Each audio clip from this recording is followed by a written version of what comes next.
Ha? Macam? Hai, Assalamualaikum. So hari ni saya nak kongsi satu resipi ringkas spaghetti al-funghi with salted egg.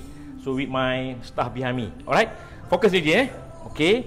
So kita masukkan minyak dah masuk. Kita masukkan bawang putih.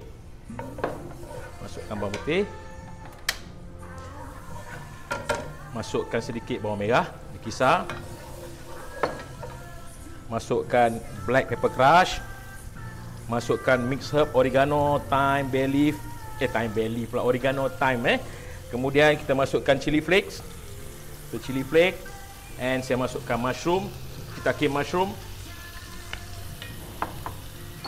Then butter mushroom. So we just saute. Bagi naik bau. Okay, kemudian saya masukkan krim.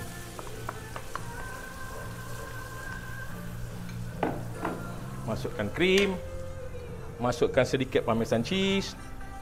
Right, kemudian saya masukkan a bit salted egg. Kacau.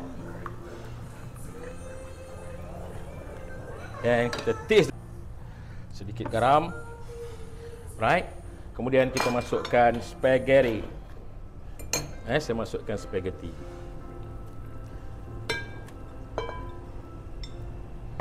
Just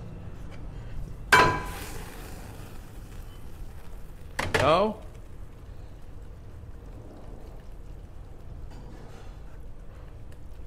Sprinkle with a bit parmesan cheese. Then let me taste again.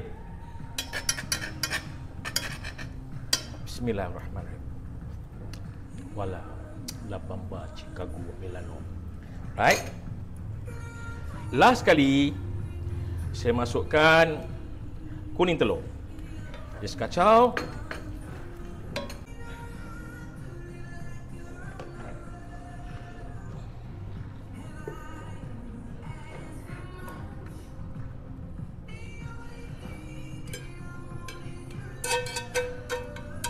Okay.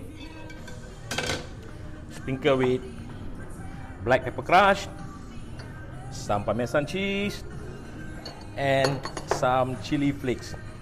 So dah siap satu resipi ringkas spaghetti al-funghi with salted egg. La Bamba Chicago.